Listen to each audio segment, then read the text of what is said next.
Primeiro livro dos Reis, capítulo de número 19. Primeiro livro dos Reis, capítulo de número 19. Nós estamos este ano na campanha Enchendo os Cestos, falando sobre suplantando as crises da vida. Eu já falei com os irmãos sobre uma crise, sobre lições que uma crise nos ensina, porque a crise é pedagógica. Já falei com os irmãos sobre crises na vida de Agar, a serva de Sara, esposa de Abraão. Sara, esposa de Abraão. Na terça-feira passada eu falei aqui sobre uma crise na casa de Jó. Hoje eu quero falar com os irmãos sobre Elias, um profeta em conflito. Elias, um profeta em conflito. Primeiro livro dos Reis, capítulo de número 19, nós vamos ler do versículo 2 até o versículo 8, diz assim. Todo mundo encontrou? Pode dizer amém?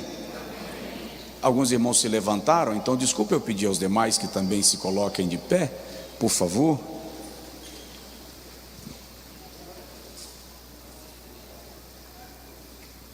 Então Jezabel mandou um mensageiro a Elias, a dizer-lhe: assim me façam os deuses, e outro tanto, se der certo, amanhã, a esta hora, eu não puser a tua vida como a de um deles. O que vendo ele, se levantou e, para escapar com a sua vida, se foi. E chegando a Berseba, que é na terra de Judá, deixou ali o seu servo, o seu moço, o seu auxiliar. Ele, porém, foi ao deserto, caminho de um dia, e foi sentar-se debaixo de um zimbro, e pediu para si a morte, e disse: já basta, ó Senhor, toma agora a minha vida, pois não sou melhor do que meus pais. E deitou-se, e dormiu debaixo do zimbro. E eis que então um anjo o tocou e lhe disse: levanta-te, come. E olhou, e eis que à sua cabeceira estava um pão cozido sobre as brasas e uma botija de água. E comeu, e bebeu, e tornou a deitar-se. E o anjo do Senhor tornou segunda vez, e o tocou, e disse: levanta-te e come, porque te será muito longo o caminho. Levantou-se, pois, e comeu e bebeu, e com a força daquela comida caminhou 40 dias e 40 noites até Horebe, o monte de Deus. Diga amém. Agora diga comigo assim: que comida é essa? O cara comeu e caminhou 40 dias e 40 noites. Fala comigo assim: maná. Agora diga comigo: manru. A palavra manru é uma palavra hebraica que no grego é maná, no português é que comida é esta? Agora diga comigo: Senhor, me alimenta com este pão. Amém. Pode sentar em nome de Jesus. Irmãos, mantenha sua Bíblia aberta no texto que nós lemos, se você achar interessante assimilar melhor as informações que nós vamos compartilhar. Eu quero começar falando aos irmãos que Elias, ou Elias de Tisbe, como ele é conhecido no texto, ou ainda Eliahu, seu nome no hebraico. É um homem tão extraordinário, tão ungido, tão cheio de Deus. É um homem tão incomum no seu jeito de ser, na manifestação extraordinária de Deus em sua vida, que ele se torna o único personagem do texto sagrado de quem o Espírito Santo teve o cuidado de mandar escrever que ele era sujeito às mesmas paixões que nós. Elias era tão incomum que o Espírito Santo manda Tiago colocar no texto: Elias era homem sujeito às mesmas paixões que nós. Por que isso? Porque a manifestação dos atos de Deus na vida de Elias são tão sobrenaturais que alguém poderia ler os episódios da sua vida e pensar que Elias não era um homem. Alguém poderia pensar que Elias fosse um anjo, alguma coisa fora do normal. E o Espírito Santo faz questão de mencionar: ele é um homem comum. Diga comigo: Elias era um homem comum. Agora diga comigo: eu sou um homem ou uma mulher incomum, comum.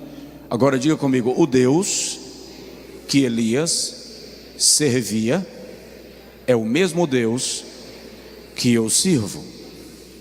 Se tiver alguém do seu lado, diga para ele: isto significa que o que Deus fez através de Elias, ele também pode fazer através de você.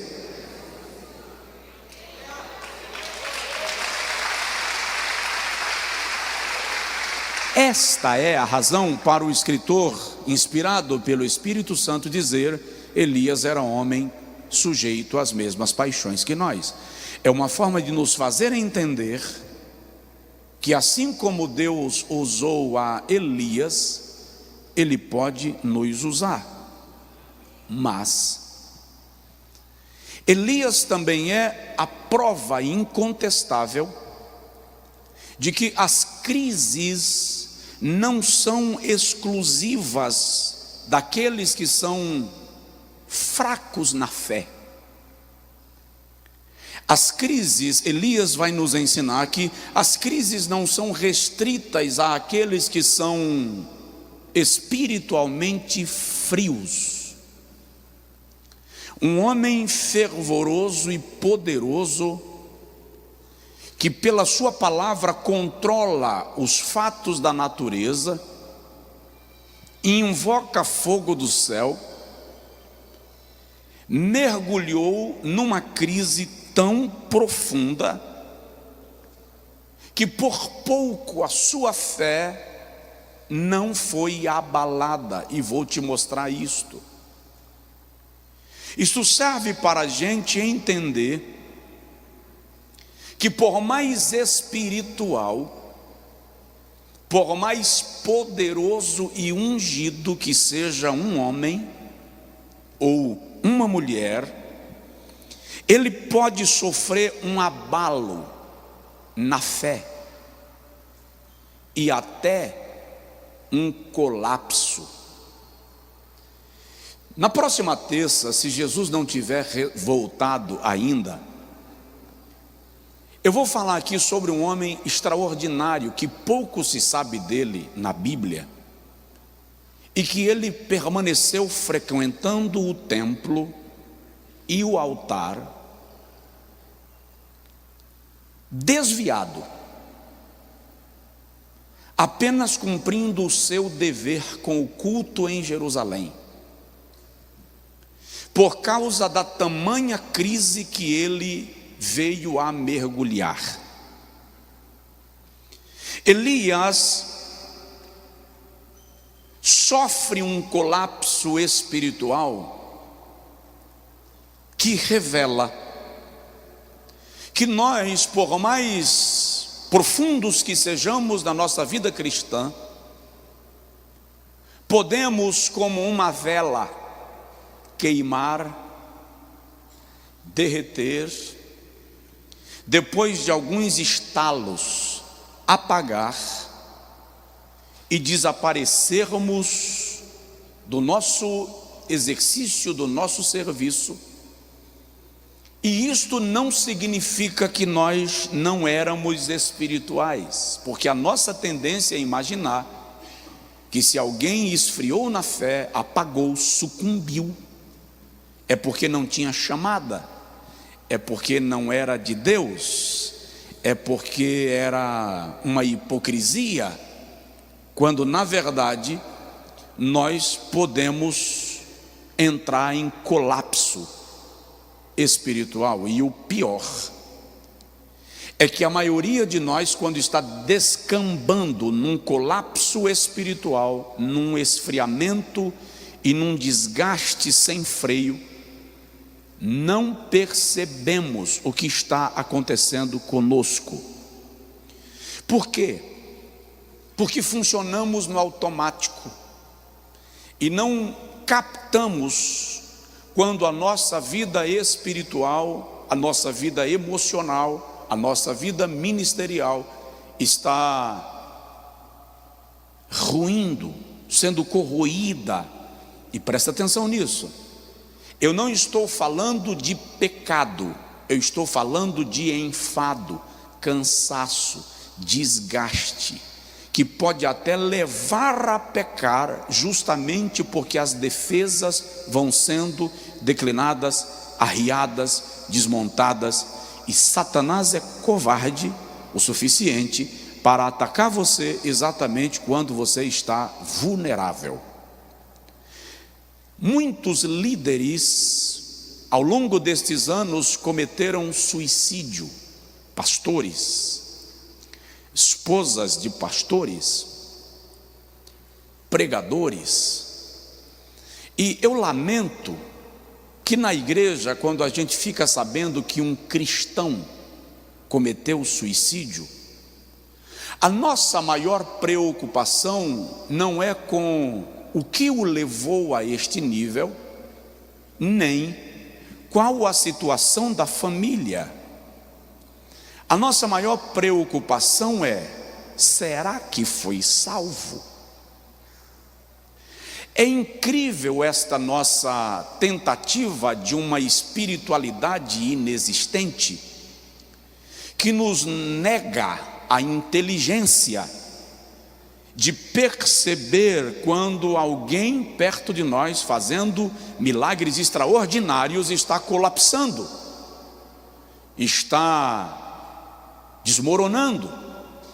Vamos conhecer um pouco da vida de Elias, e se o irmão for do tipo que anota, e por favor, se não for, se torne, pelo menos neste culto, no de quinta também, no de domingo de manhã também, no de domingo à noite também, desenvolva o hábito de escrever, de anotar, de registrar.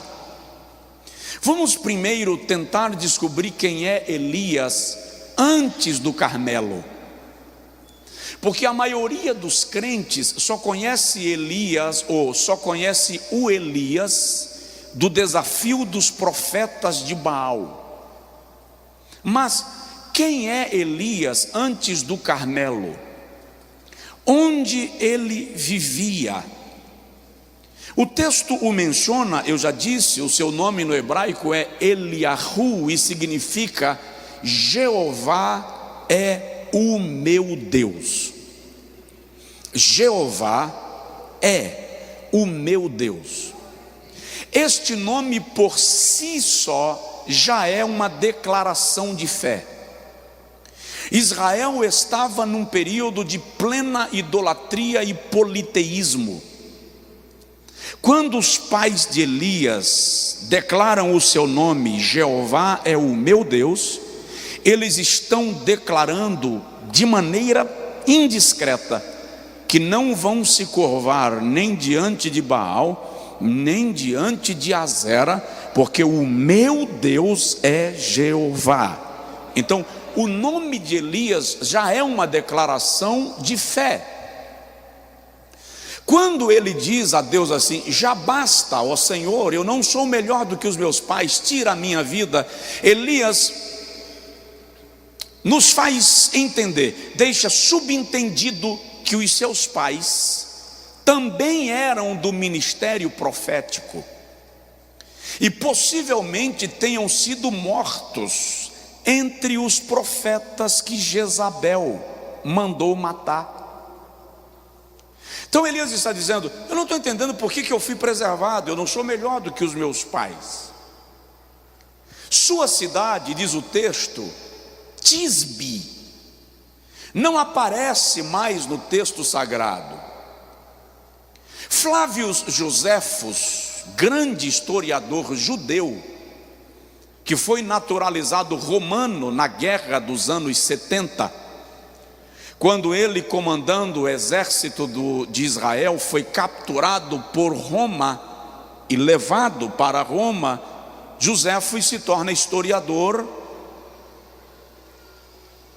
publica, escreve a história de Israel, a história do povo judeu. Joséfos diz que Tisbe era uma pequena cidade, uma pequena aldeia de Gileade.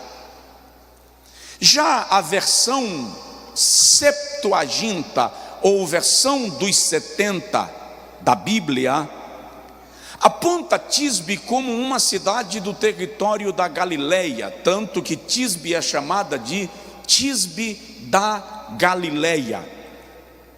Qualquer que seja o local onde Tisbe estava geograficamente localizado, ela é identificada como a cidade onde Elias nasceu. Não se sabe muito da vida deste profeta neste período. A única coisa que nós sabemos de Elias, além do lugar onde ele nasceu, é que ele tinha um estilo de vestimenta bem específico e bem característico.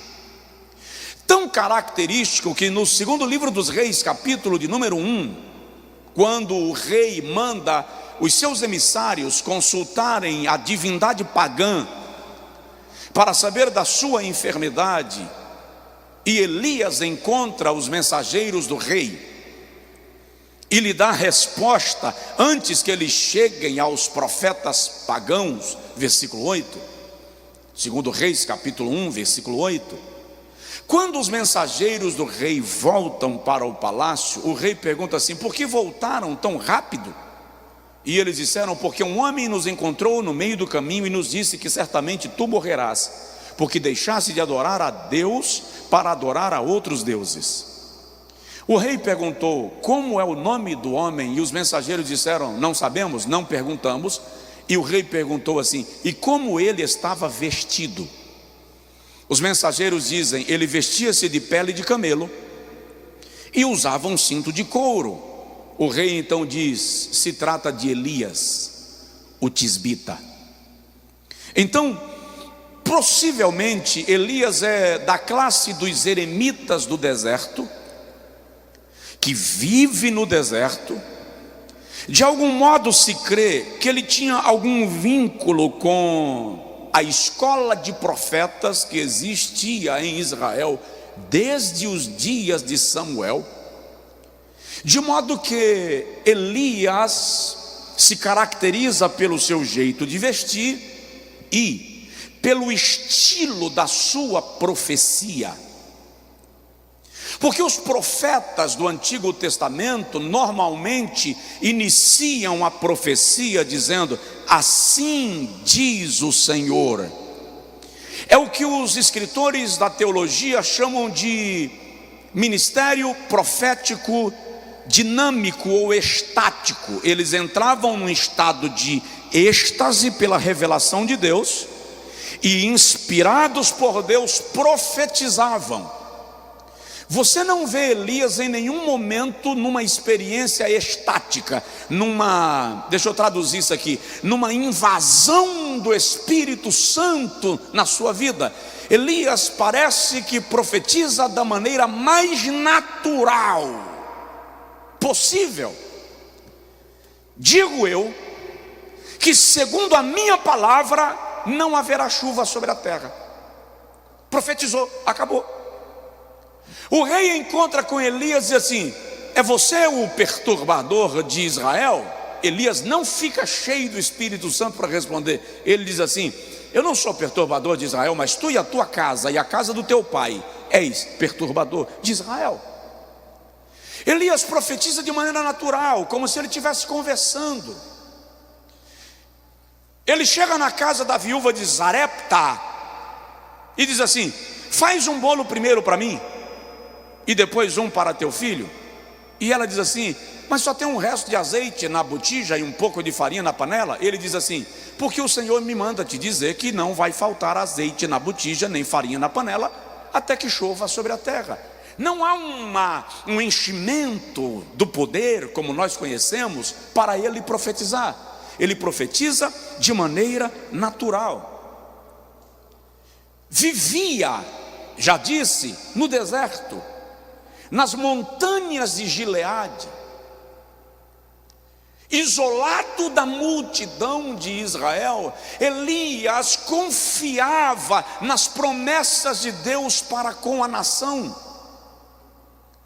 E é interessante que Elias viu profetas do seu tempo, possivelmente profetas da mesma escola onde ele estudara,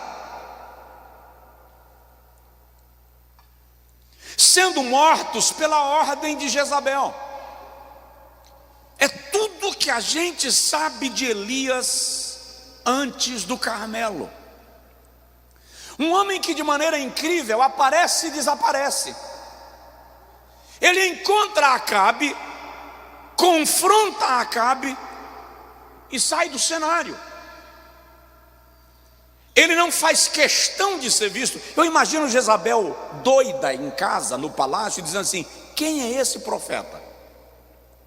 De Sidom ele não veio porque eu não o conheço.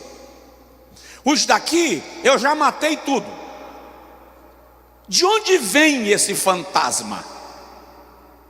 Agora, qual é o cenário no qual Elias entra em cena? Presta atenção, até agora eu estou te falando de um profeta cheio de poder, cheio de autoridade, cheio de uma extraordinária ação do Espírito Santo. Você não vai imaginar nunca que esse profeta entra num vale de depressão e angústia, cuja morte passa a ser o seu desejo.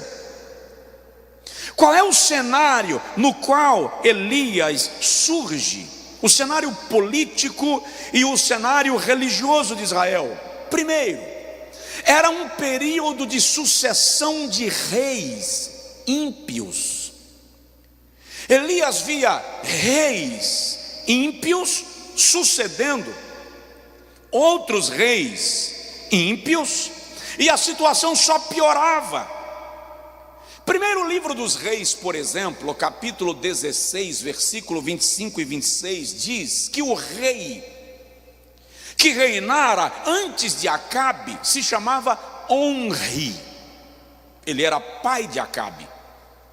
E a Bíblia diz que Onri fez, presta atenção nisso porque eu achei isso incrível. Onri fez o que era mal aos olhos do Senhor, mais do que todos os reis que o antecederam. Está dizendo que Onri foi pior do que o seu antecessor. Onri foi pior do que o antecessor anterior ao seu antecessor imediato. Então, Onri foi pior que cada um dos reis que o antecederam. Presta atenção nesse relato, essa explicação é importante. Onri foi pior do que cada um dos reis que o antecederam. Quando ele morre, quem assume o trono é o seu filho, Acabe. No versículo 28 do mesmo texto, 1 Reis 16, diz que Acabe fez o que era mal aos olhos do Senhor, e fez coisas para provocar ao Senhor, de modo que ele foi pior do que todos os reis que o antecederam. Vamos entender? Onri, pai de Acabe, foi pior do que cada um dos reis que o antecederam. Acabe foi pior do que todos juntos. Acabe conseguiu quebrar o recorde de miséria, de incredulidade, de idolatria, de apostasia, de prostituição. Ele foi pior do que todos juntos. Então, Elias está num ambiente de completo paganismo, impiedade, miséria e afastamento de Deus. Esse é o cenário político. Segundo, Elias está num período de absoluta idolatria. O rei Acabe destaca-se entre os reis de Israel por ser um rei que oficializou, que institucionalizou a idolatria em Israel.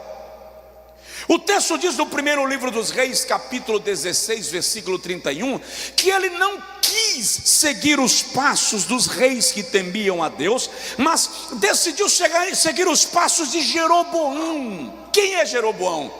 Jeroboão é o cara que provoca a divisão das tribos e implanta o culto pagão no reinado de Israel. Jeroboão é o pai do paganismo no cenário de Israel, e Acabe decide seguir os passos de Jeroboão. E presta atenção, o texto diz assim: como se fosse pouco, ele se casou com Jezabel para provocar ao Senhor. Alguns pregadores dizem às vezes que Jezabel foi quem estragou Acabe. Não. Acabe não ficou mal porque se casou com Jezabel. Acabe se casou com Jezabel porque ele era mau. O texto é muito claro. Como se fosse pouco, para provocar ao Senhor, ele tomou por mulher a Jezabel. Quem é essa criança? Jezabel, filha de Etbaal, rei de Sidom. Etbaal, que significa filho de Baal, rei de Sidom, é sacerdote desta divindade pagã. Segura lá. Baal é o deus da agricultura, é o deus dos montes e é o deus da vida na cultura sidônia. Você vai entender por que Elias faz algumas coisas, aí você vai compreender que tem sentido. A filha de Etbaal, Jezabel, é sacerdotisa de Azera, a divindade feminina de Baal. Na mitologia, Baal e Azera são casados. Baal é adorado com o sacrifício de crianças. Crianças eram sacrificadas no altar de Baal. Ao levantar altares para Baal, corpo de crianças eram colocados na estrutura do altar. Azera era adorada com a prostituição cultural, orgias ritualísticas. Então Jezabel é uma sacerdotisa que presta culto a Azera a partir das orgias sexuais ritualísticas, enquanto o seu pai, Etbaal, sacrifica crianças para a sua divindade. Essas duas pragas, Baal e Azera, são trazidas para Israel. O culto de Jeová é suspenso. Os altares de Deus são destruídos. Altares são erguidos a Baal e a Azera. e os profetas do Senhor são exterminados. E Jezabel traz de Sidom 400 profetas de Baal e 450 profetisas de Azera, para coordenarem o culto pagão no território de Israel. Ou seja, o casal cão demonizou toda a prática de adoração no território de Israel. Você me entendeu? Quem me entendeu, levanta a mão. Obrigado. Esse é o cenário de que Elias está. Então, ele está num cenário de reis ímpios, ele está num cenário de completa idolatria, e ele está num cenário de crise econômica absoluta. Por quê? Porque se não há chuva sobre a terra, e a chuva é a grande responsável pela agricultura, pelo rebanho e pela prosperidade e fartura de um reino, e não tem chuva. O texto sagrado diz em 1 Reis capítulo 18 versículo 2 que havia grande miséria em Samaria. Então havia uma crise econômica instaurada sobre a nação. Então você tem crise política, você tem crise religiosa, você tem crise econômica e tem uma crise moral. Elias está num cenário de completa inversão de valores. O rei Acabe chama um servo seu chamado Obadias. Diga comigo, Obadias. Fala de novo, Obadias. Por que eu estou insistindo em falar dele? Porque ele é servo de Acabe, mas ele é temente a Deus. Obadias, escondido de Acabe e de Jezabel, escondeu 100 profetas em cavernas por 3 anos e meio, para que eles não fossem mortos por Jezabel. Um certo estudioso sugere que aquele homem que morreu em 2 Reis capítulo 5, lembra? Uma mulher viúva, dentre os filhos dos profetas, procurou a Eliseu dizendo: meu marido, teu servo, morreu, e tu sabes que o teu servo temia ao Senhor, e veio o credor para levar-me os meus 2 filhos. Há quem acredite, há estudioso que acredite, que esse homem que morreu no 2 Reis capítulo de número 5 é Obadias, que ficou 3 anos e meio sustentando 100 profetas do seu próprio bolso, escondido de Jezabel. Qualquer pessoa aqui sabe que 100 pessoas a mais comendo do seu salário durante 3 anos e meio vai pesar um cadinho. Sim ou não? Diz que não pesa, que eu quero saber seu endereço. Tá? Então vamos lá. Obadias sai com Acabe. Acabe chama Obadias para quê? Para procurar água para os seus cavalos e para as suas mulas. Num tempo em que homens e mulheres estão morrendo, Acabe está preocupado com cavalos e mulas. Uma completa inversão de valores. Seus animais valiam mais do que os súditos do seu reino. Esse é o cenário que Elias está inserido, e esse é o cenário que Elias surge. O ambiente era um ambiente de perseguição aos profetas de Deus. O texto diz que os profetas do Senhor haviam sido mortos. Jezabel consegue assumir o comando da vida de Acabe. Ela manda em Acabe. Acabe faz o que Jezabel determina. Ela traz os deuses de Sidom para Israel e implanta o modelo de culto pagão em Israel. E agora ela consegue matar a espada todos os profetas do Senhor Deus. Todos coloca entre aspas. Ela mata os profetas do Senhor. Então há uma perseguição, e esse é o cenário que Elias está. Presta atenção, olha bem nos meus olhos. Era muito mais cômodo permanecer lá nas montanhas de Gileade do que descer para Samaria. Sim ou não?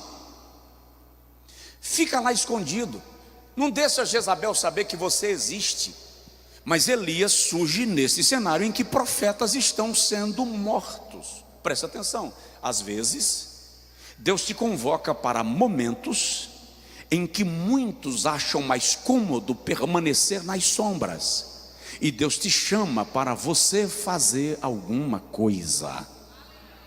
Você me entendeu? Diga amém. Em sexto lugar, o cenário que Elias está vivenciando é um cenário de completo abuso de poder.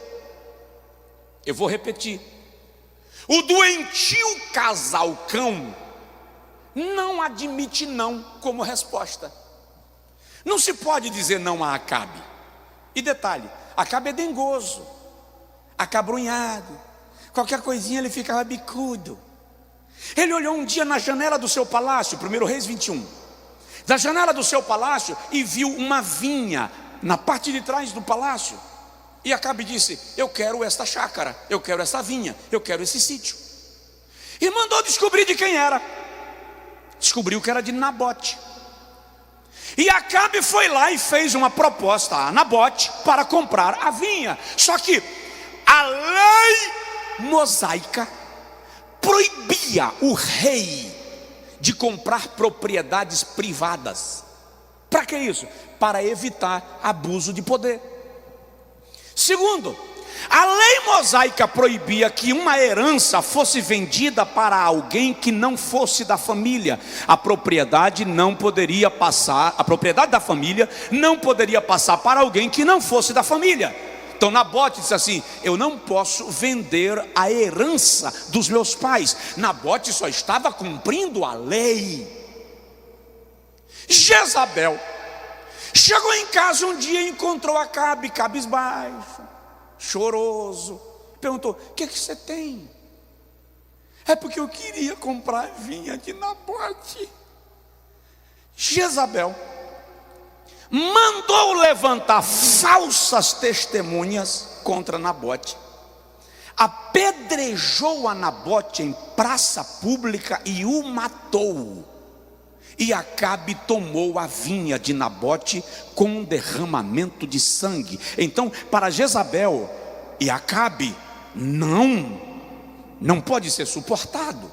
Esse é o cenário que Elias aparece.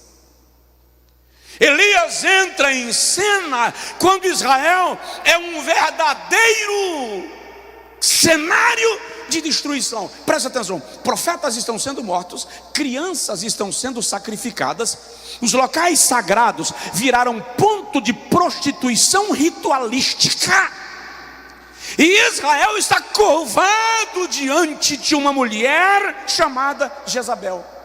Elias aparece. E o que ele faz? Primeiro ato profético de Elias. Se você está anotando, coloca aí: primeiro ato profético de Elias. Primeiro livro dos Reis, capítulo de número 17, versículo 1. Elias aparece e diz assim: segundo a minha palavra, não haverá chuva sobre a terra por 3 anos e meio. Por que Elias decreta contra a chuva? Porque Baal era o deus da agricultura, porque Baal era o deus da vida e o deus dos montes, porque Azera era a deusa, a divindade da fertilidade. Então, quando chegava a época da plantação, eles ofereciam crianças no altar, sacrificando a Baal, para que Baal mandasse chuva.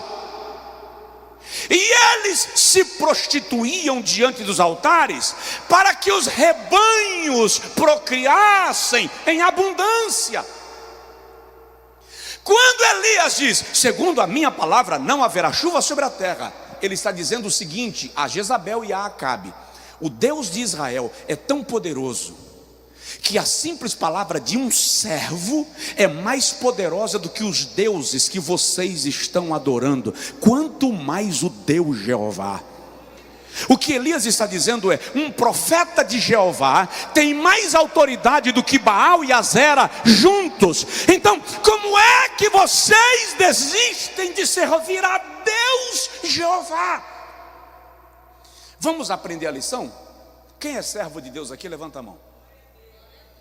Tá, então aprenda essa lição. Uma simples palavra de um servo, de uma serva de Deus, vale mais do que a autoridade da própria entidade maligna. Imagina que se tua palavra é mais poderosa do que o decreto de uma entidade maligna, imagina quando o próprio Deus dá um brado ao teu respeito. Recebe essa palavra e em nome de Jesus, abra a sua boca como profeta de Deus e comece a fazer declarações proféticas.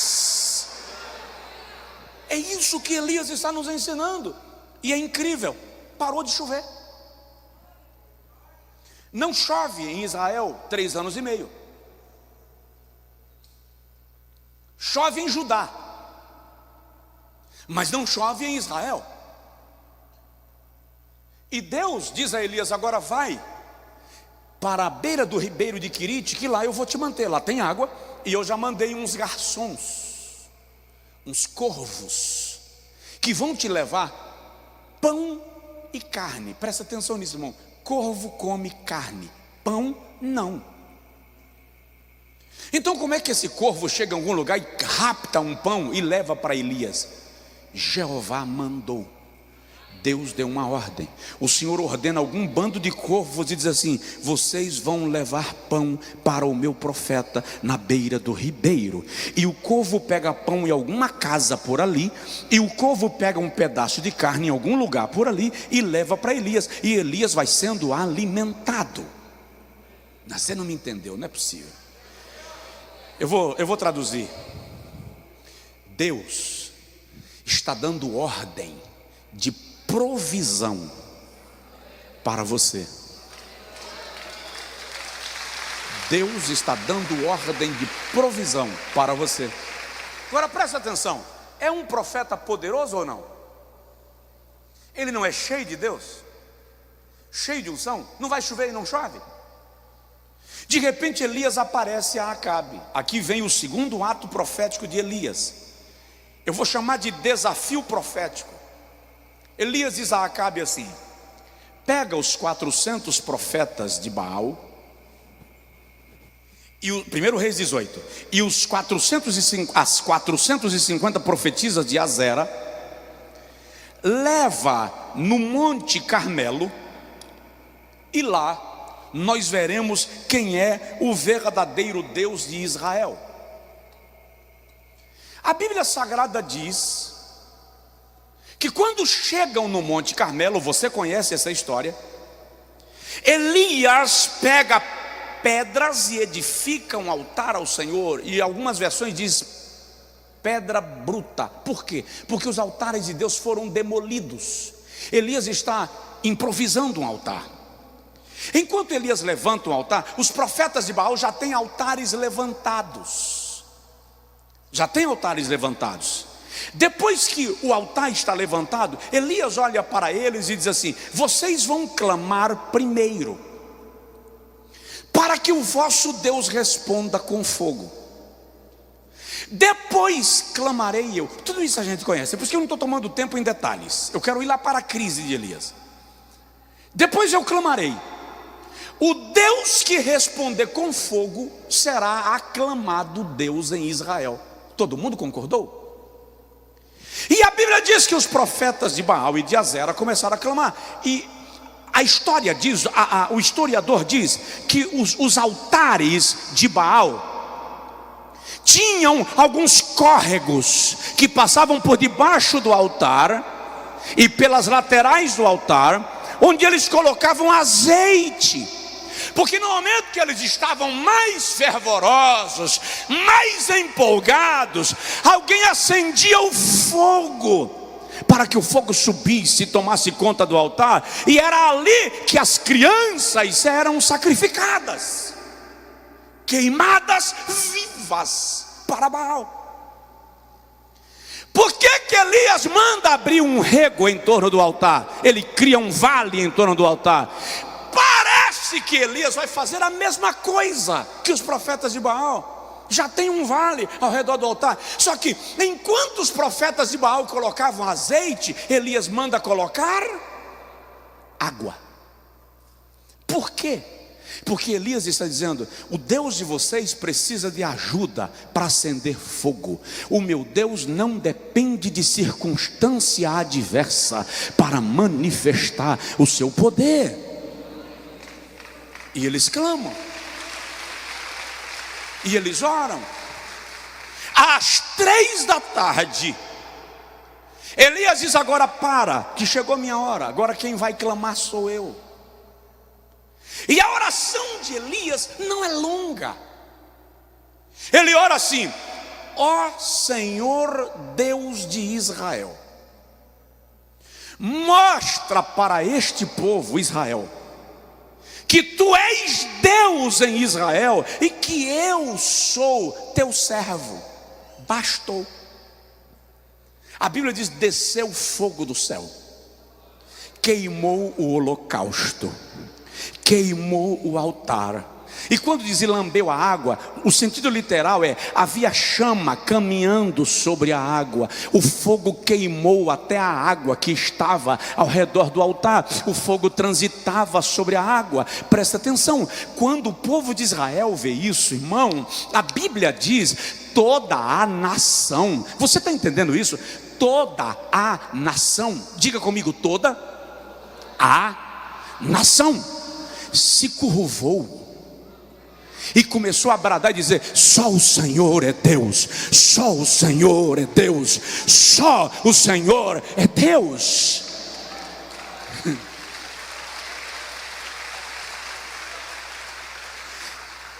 Este é o maior avivamento da história de Israel depois do Êxodo.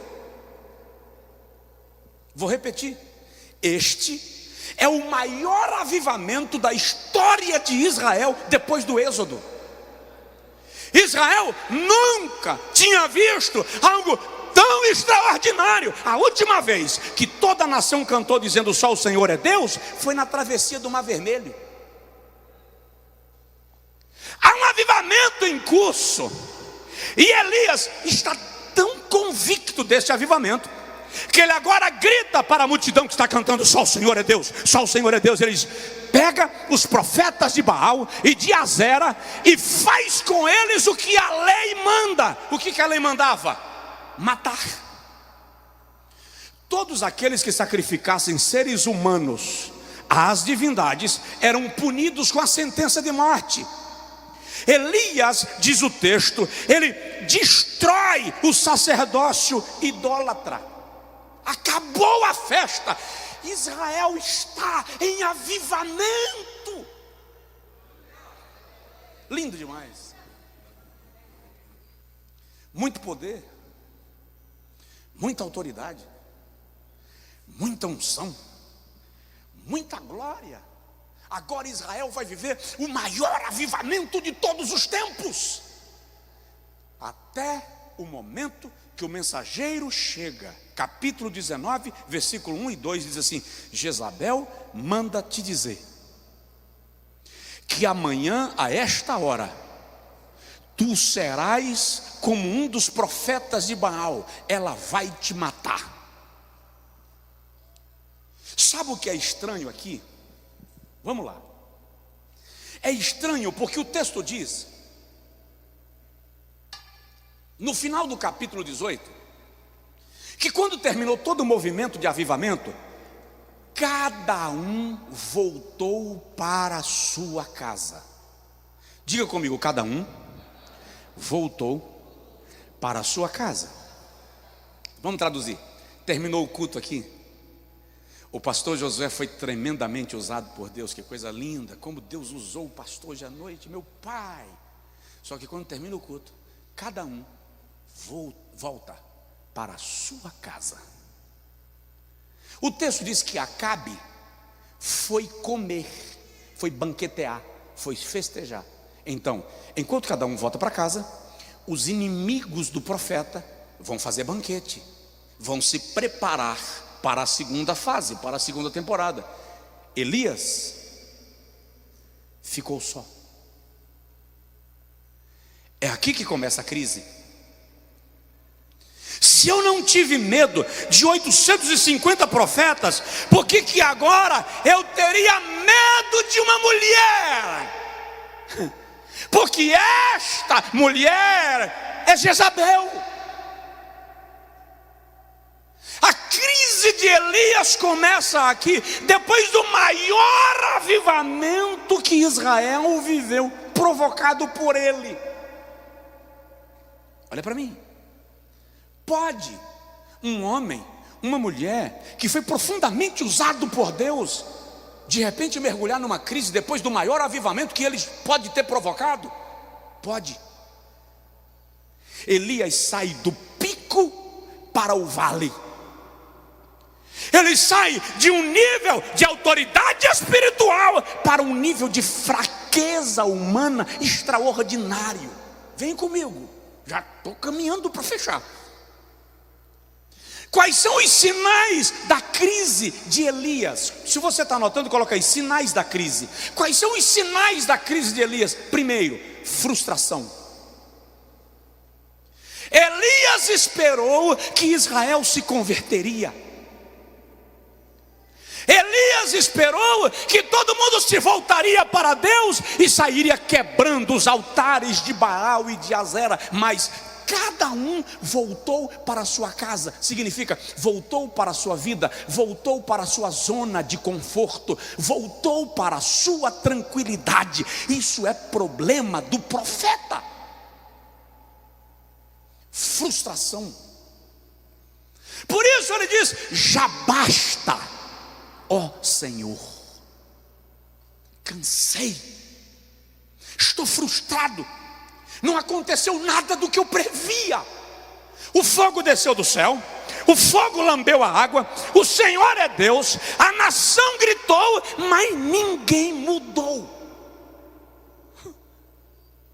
Sabe aquela sensação de pregar, insistir, ensinar, orientar, pastorear, declarar, os milagres acontecerem, e de repente cada um volta para sua casa e você que se vire? Essa é a sensação de Elias. Frustração. O segundo sinal da crise de Elias é medo. 19:3, o texto diz: ele levantou-se e se foi para escapar por sua vida. A expressão de fé de Elias no Carmelo, que fez descer fogo do céu, agora virou medo, pavor. Elias está amedrontado. Elias está acuado. E o incrível, Deus poderia dizer assim: Elias, fica aqui, corre não, eu vou te proteger de Jezabel. Mas Deus não diz nada.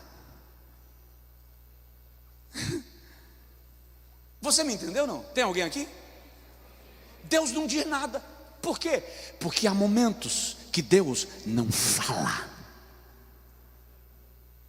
Há momentos que Deus se cala. O medo é tanto que Elias foge. Ele vai caminhar, ele vai andar 160 quilômetros a pé,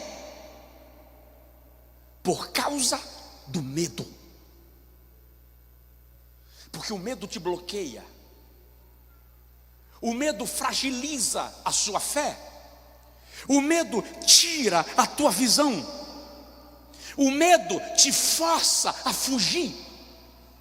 O medo te leva a fazer coisas que você não faria quando você estava no Carmelo. Medo. Terceiro sinal da crise de Elias: desânimo. Ele para e diz: toma agora a minha vida. Ele deseja morrer. Presta bem atenção, os estudiosos definem isso muito bem distintamente. Desejar a morte não é desejar se matar. Alguns de nós já desejou morrer. E é possível que alguém entre nós já tenha desejado se matar. Tomado de um desânimo tamanho, Elias diz: tira a minha vida. Eu não sou melhor do que os meus pais. Ele está tomado de cansaço, de desânimo, de tristeza, de amargura, de angústia. Você já se sentiu assim?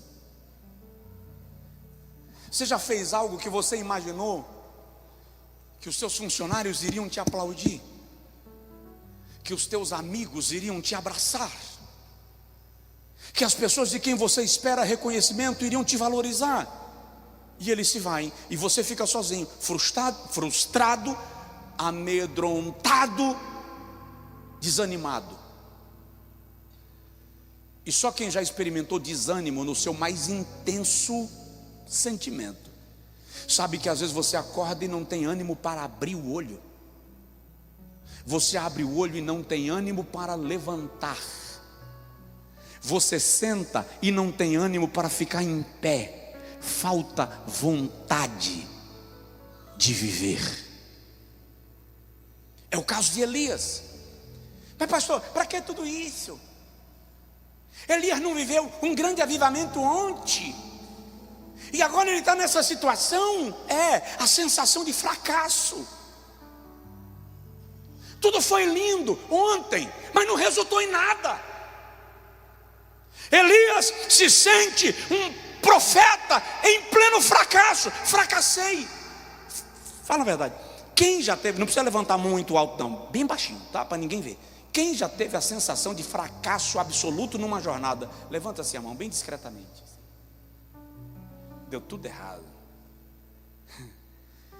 Pastor, eu dediquei 5 anos da minha vida para essa empresa. Quebrou que não ficou nada. E até o que eu tinha antes levou. Eu dediquei 20 anos da minha vida nesse casamento. Eu fiz de tudo. Acabou, até minha saúde foi fracasso.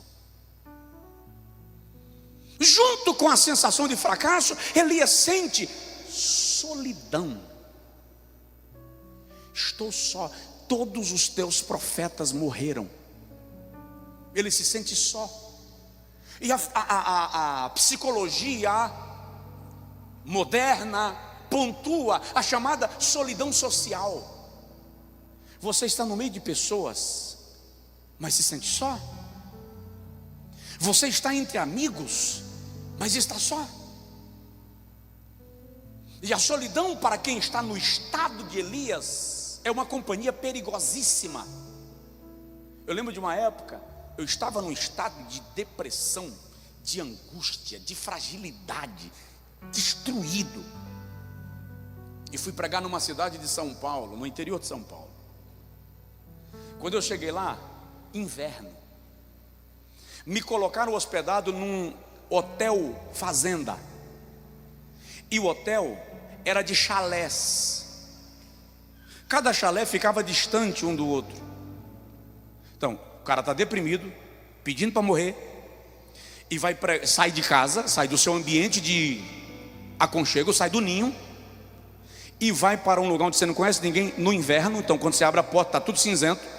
Te colocam num hotel fazenda, num chalé, não tem mais ninguém por perto, só mato.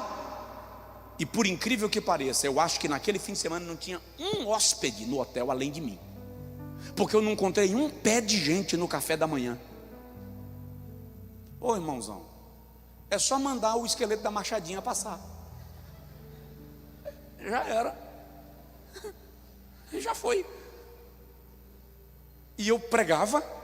E é incrível que as igrejas, quando fazem isso, entendem que estão te dando o melhor, porque te deram avião, te deram um hotel fazenda, mas não sabem que você está numa situação que ficar sozinho é perigoso, porque você se tornou um perigo para si mesmo quando você está nesse nível. É o caso de Elias. Solidão. Além da solidão, Elias está tomado de exaustão.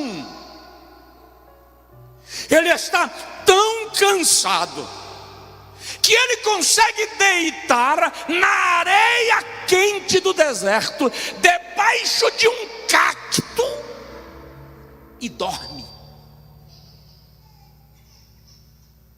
Não, eu não estou falando de cansaço, eu estou falando de exaustão. Eu já vou parar, eu não vou concluir, eu vou deixar para concluir na próxima terça, porque eu não vou atropelar isso aqui.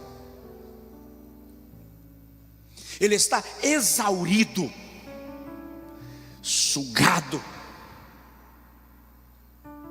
Eu lembro de um dia que o meu corpo começou a coçar. Num desses processos que a gente viveu aí na história dessa igreja, que vai chegar o momento de eu contar para você qual foi o momento exato. E à medida que coçava, o corpo inteiro empolou, avermelhou, e eu inchei. Eu tenho uma foto. Eu não aguentava roupa no corpo, arranquei, porque tudo queimava. Fiz uma foto, mandei para um médico, e ele perguntou alguns sintomas, eu respondi que eu não estava sentindo aquilo, tal. Ele disse: pastor, corre para a clínica, você está dando um derrame, você vai ter um AVC. Pede para alguém te trazer, não pega no volante. Quando eu cheguei lá, eu estava deformado, inchado. Imagina aí um negão dessa cor, vermelho, a cena. Imagina a cena, completamente alterado na minha estrutura física. Faz uma bateria de exames, descobre até o DNA da minha bisavó na floresta. Você não tem nada, não deu nada. O que é que você tem? Exaustão, estresse, estafa, cansaço, esgotamento. Presta atenção, isso também mata. E profetas também cansam. Vira para a pessoa do seu lado e fala com ele assim: você também cansa.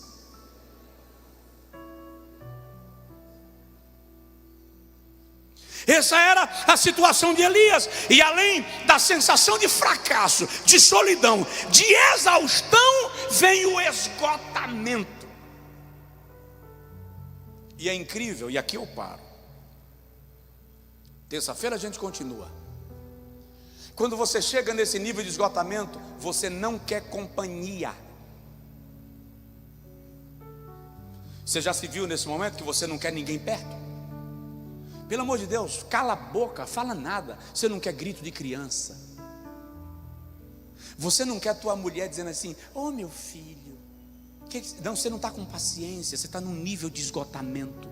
Você vai explodir com qualquer coisa. E alguém diz assim, os mais espirituais dizem assim: deve ser o diabo que o diabo está rondando. Ai, vaso. Se o cara nesse nível ouvir você dizer que o diabo está rondando, aí o diabo vai rondar mesmo. Vai porque o cara vai virar um...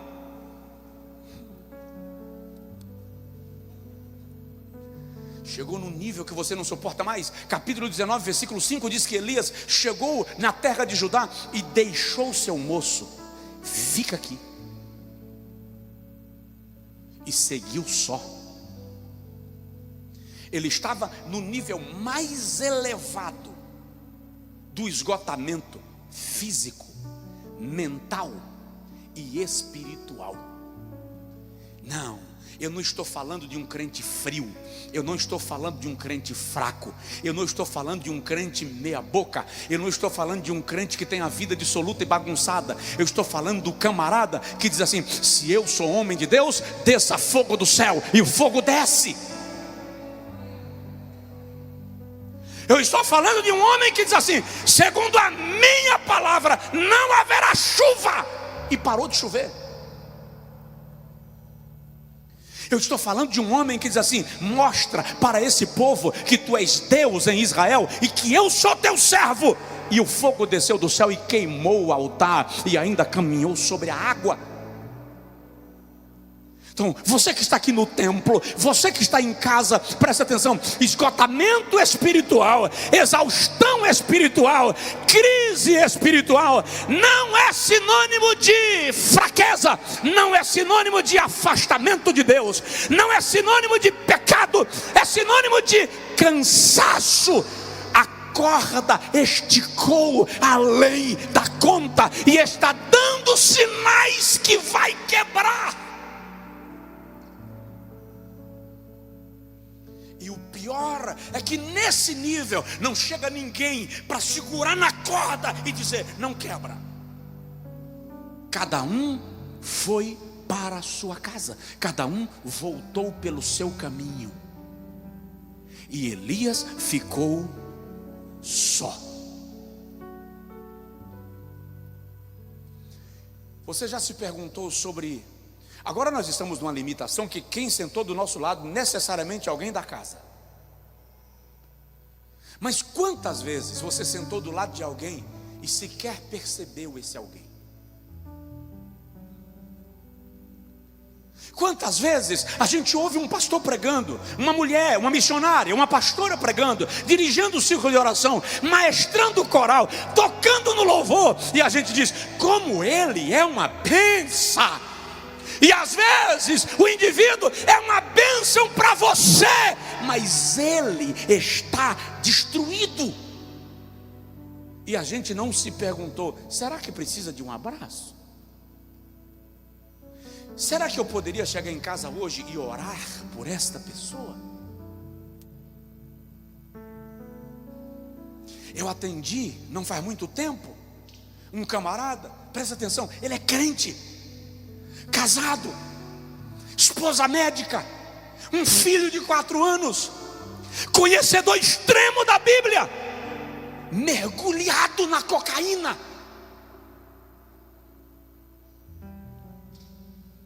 Desviou, está mergulhado no vale de depressão, de angústia, de neblina. E nós, carregados de uma espiritualidade poderosa, dizemos: larga de mão, está nas drogas.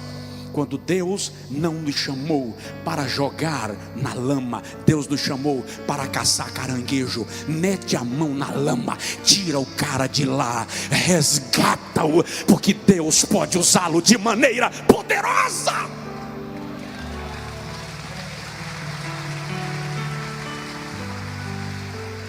Você sabia que essa pessoa que está sentada do seu lado pode ter conflitos violentos perturbando a sua alma? Eu preciso parar. Se eu não precisasse parar. Por isso que muita gente termina o culto, chega em casa, bate na mulher. Estou justificando? Não. Se aprume, encontre o caminho.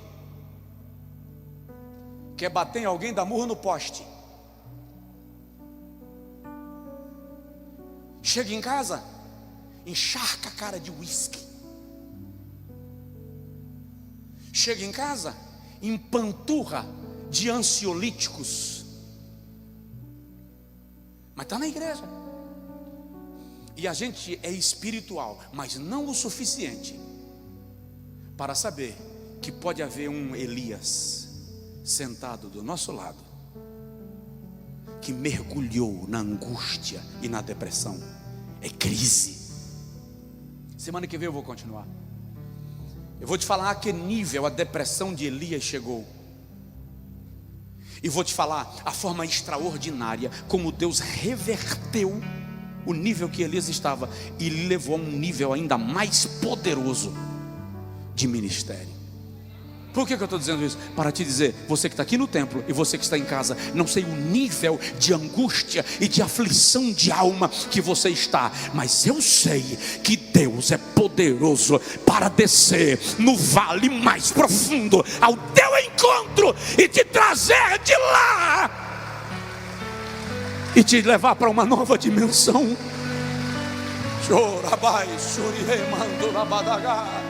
Fica de pé, por favor, quem puder. Olha o que o salmista diz: Esperei com paciência no Senhor. Ele se inclinou para mim e ouviu o meu clamor. Olha que coisa linda. Tirou os meus pés de um charque de lodo e me firmou sobre a rocha. Olha, presta atenção, charque de lodo ali não é um mangue, não é um lamaçal, é um poço de areia movediça.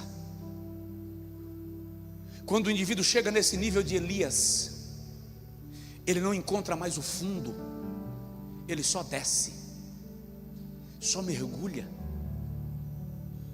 Existem níveis de depressão que o indivíduo perde o comando das suas ações, das suas reações, das suas faculdades. Ele está descendo numa areia movediça.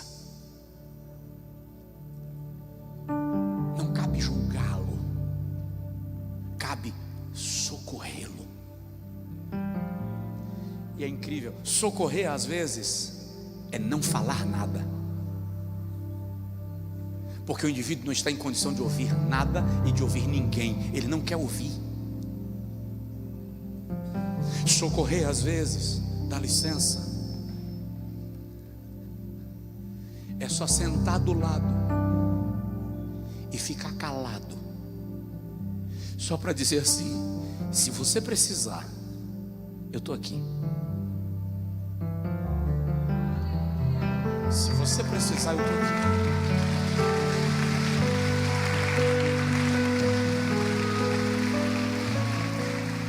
O que falta muitas vezes não é espiritualidade, é sensibilidade. O que falta muitas vezes não é palavra profética, é companheirismo. O que falta muitas vezes é a disposição de apenas estar perto, porque o indivíduo não quer companhia, porque em dados momentos as companhias irritam. Desculpa aí, está parecendo que eu estou meio revoltado. Não estou, eu estou te dando o retrato de alguém num nível de angústia, de aflição, de mergulhamento na depressão, que ele não quer a presença de ninguém falando nada, mas a presença de alguém, silêncio, poderia ajudar.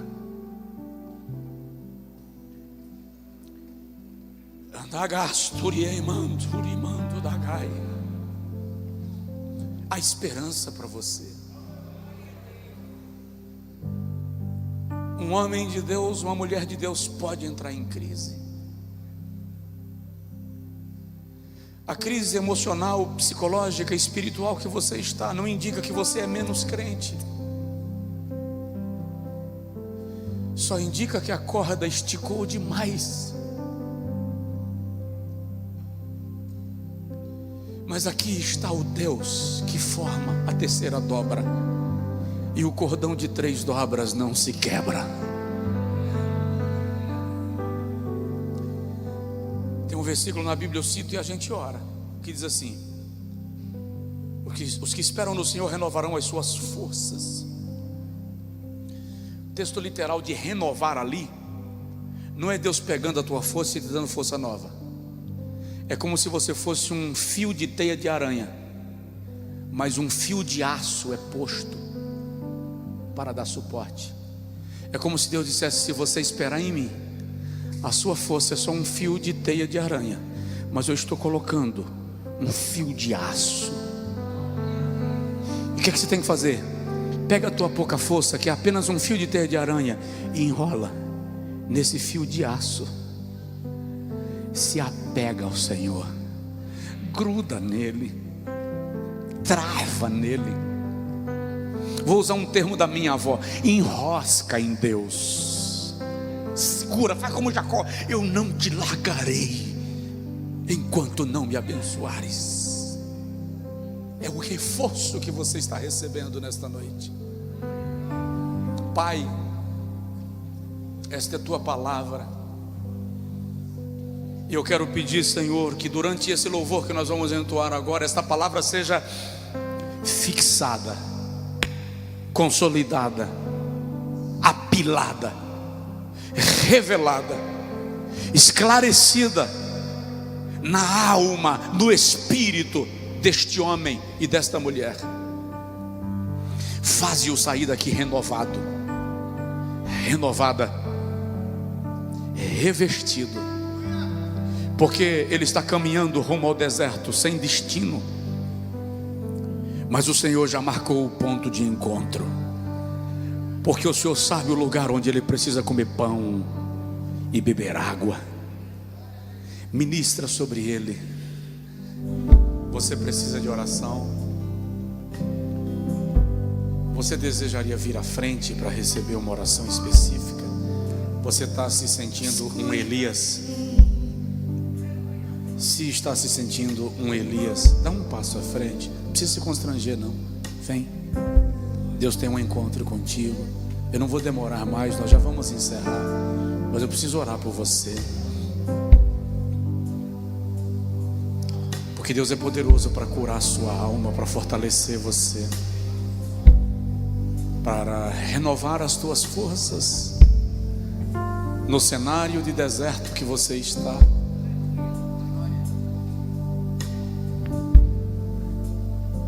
É incrível, Elias era o homem mais poderoso no espírito de Israel naqueles dias. De repente, ele está enterrado na areia do deserto. Esgotou, as energias se foram. Aquela fé do Carmelo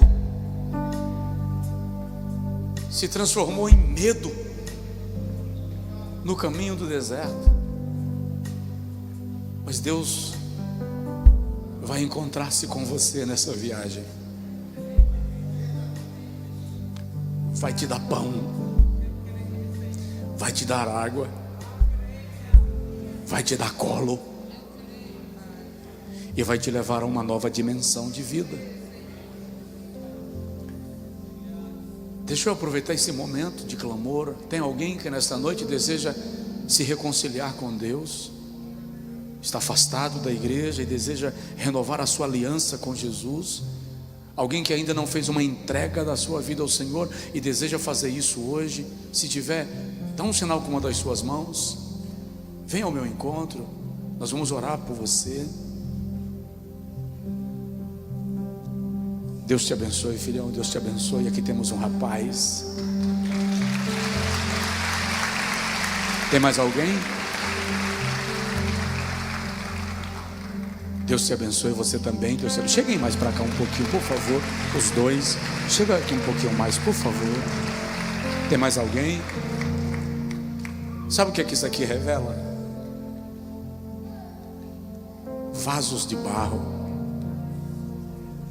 Isso aqui revela que nós não fomos transformados em anjos quando entregamos a nossa vida ao Senhor. Mas sabe o que é que isso aqui revela? O oleiro. Revela que apesar de nós sermos vasos que se estilhaçam, o oleiro não joga os cacos fora. Ele refaz.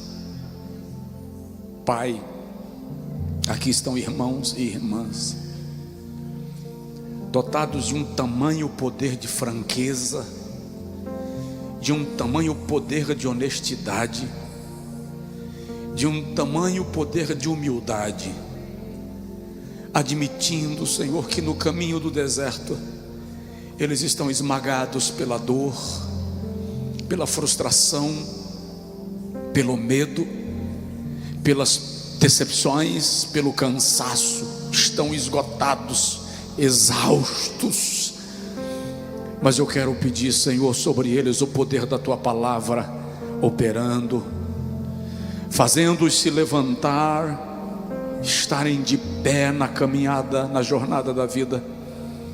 Anula, Senhor, a angústia. Ai, veste os Teus filhos com vestes de alegria. Cobre-os, Senhor, com uma grinalda de graça.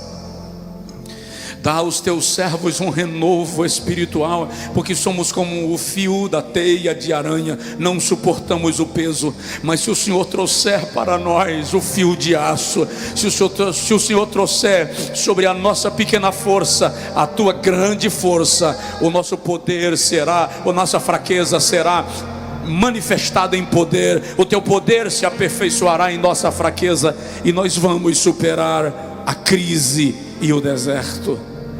Ajuda o teu servo, Senhor, com os picos de ansiedade, com as crises de depressão, com as crises de fibromialgia, com as crises de pânico, com as crises de medo, com as crises de insônia.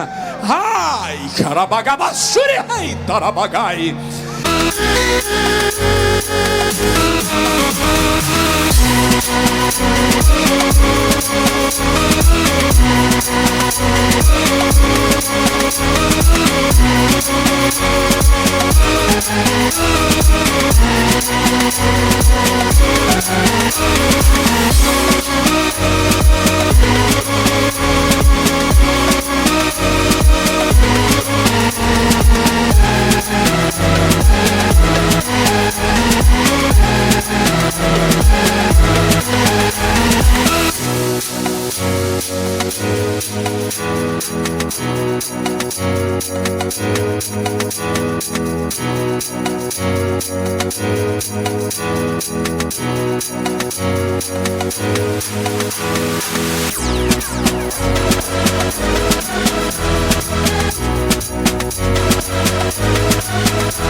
Quebra agora toda a força covarde do maligno, aproveitando da vulnerabilidade emocional, psicológica e espiritual do teu servo, para achatá-lo na sua aflição.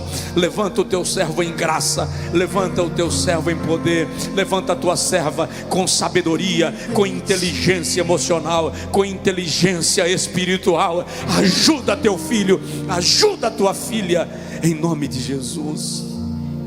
E esses dois moços, Senhor, que estão entregando ao Senhor o teu coração, inunda, enche, habita, estabelece, conquista, em nome de Jesus, em nome de Jesus. Aleluia. A igreja aplaude ao Senhor. Deus te abençoe, Deus te abençoe. Irmão Carlos, irmão Sandro, por favor, conduz eles ali com a nossa equipe de discipulado. Senta só um pouquinho. Só quem pode aplaudir ao Senhor faz isso com alegria, faz isso com gozo.